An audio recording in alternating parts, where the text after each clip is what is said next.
Alright guys, today we're going to talk about bilge pumps and how the factory bailing system works. If you're interested in adding a bilge pump to your ski, or if you're wondering if you should or shouldn't, this is the video for you. So every SeaDoo does have a factory siphon system.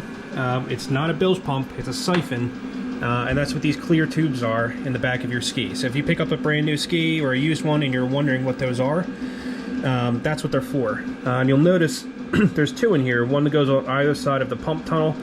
They kind of come up, they loop around, they have these little, I don't know if you can see them, but they're like black elbows, and they have a little pinhole in them, and that's to kill off a siphon. But I'm going to show you how both of these work. So I have a little kind of drawing diagram thing here. You'll see, assume this is the pump profile of a SeaDoo, so we're looking at it as if it looked like this.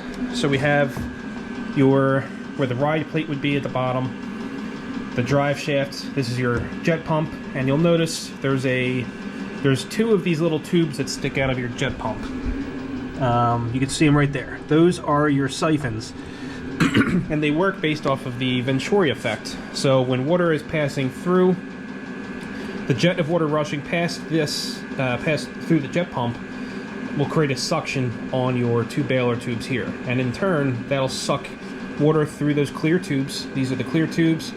That's your siphon break, and then which goes down to the bottom of the hole here. So the OEM, the factory bailer system, obviously only works whenever the jet pump is running in the water. So your engine has to be running, and it's important to note that this is only meant to kind of bail out small amounts of water. So if you're doing tricks or whatever and water makes its way into the engine or the bilge area, small amounts of water, not gallons of water, small amounts, so a few ounces here and there, cups, whatever.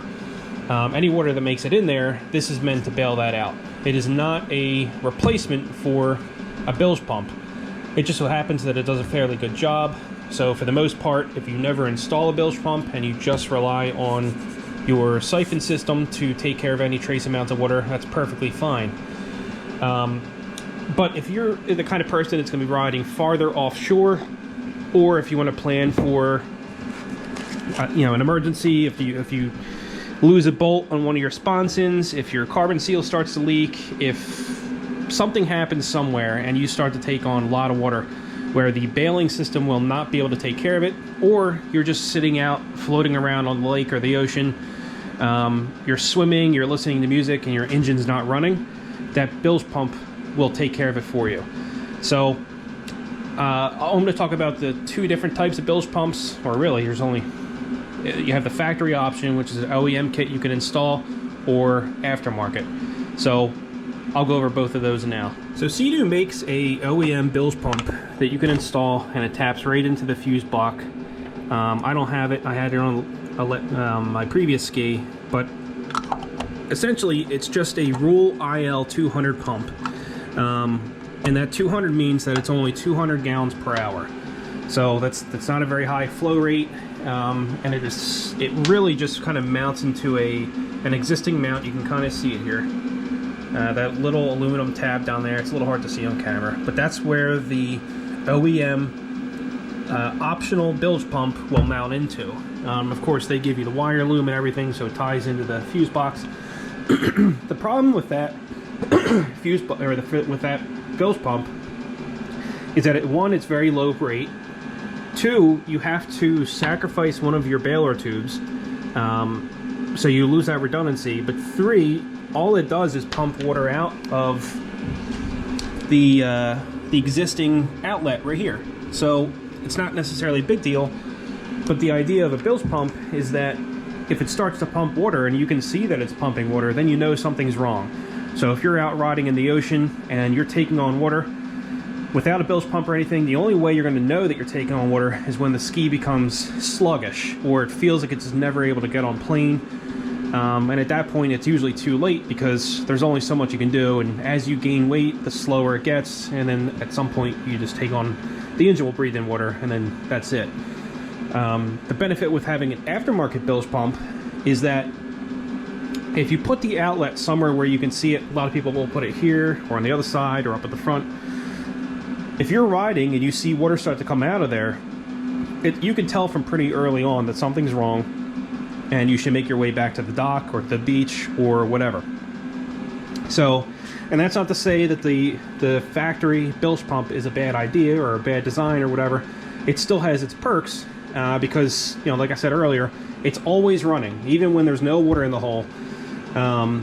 So as long as the cluster is on or the ski is awake, even if the engine's off and you're just listening to music, it's always pumping out water.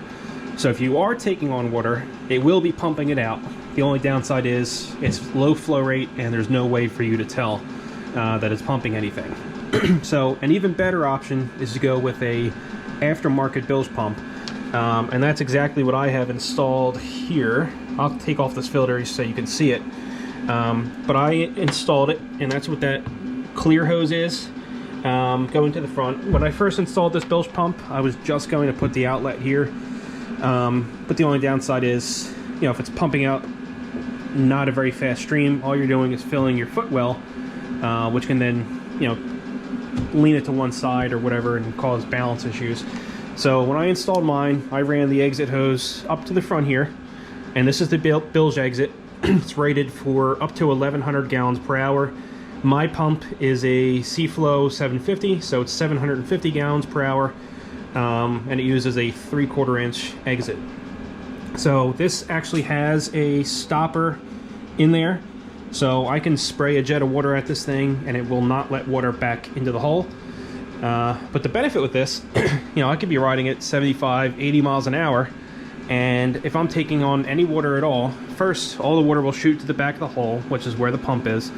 But second, it's going to evacuate it to the front. So if I'm sitting down on the ski and I'm riding full speed and I see that thing start to pump out water, I know something's wrong, and then I can make it back to the beach or whatever before things get too bad, and then I'm really in a bad situation. So I'm going to pull my air intake off here so I can show you what the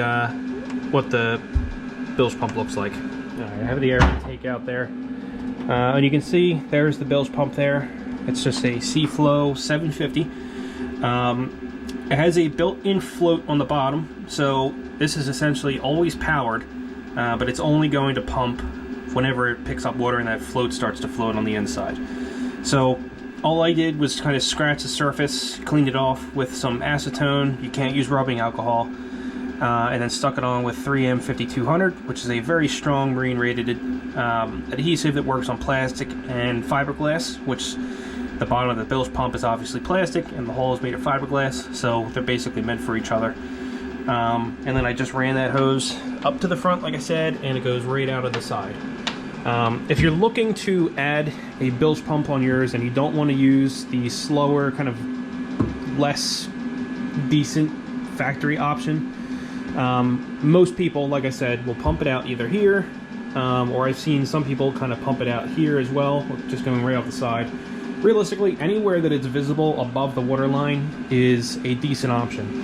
I really don't think that the OEM bilge pump output inside the jet pump is a good solution at all. Like I said earlier, because you're sacrificing one of the Venturi bailers, but it's also pumping out underwater, so you never know if it's actually pumping any water or not. Plus, the other downside to that is that it's always running. So if you're just kind of sitting out at the lake or in the ocean listening to music, that's a load that you're putting out. You're always spending battery power on that pump, which never stops running. Whereas an aftermarket one will only start pumping whenever it detects a problem. Now Rule and a few other brands, they do have electronic sensing pumps, and they'll check, I forget what they do, I think they start pumping every 2 minutes, and if there's no detected load, it'll shut back off. They may be slightly better options if you're going wave bouncing or whatever. That way the pumps, you know, the float's not always going up and down and constantly turning the pump on and off. But for me, I do mixed use of river riding and ocean, so it's going to be perfectly fine. I've used SeaFlo in the past on my last ski as well. I had the OEM bilge pump on my GTR when I had a GTR a few years ago. And I think I have a video of what the flow rate was. I'll post that up so you can see just how little flow it is.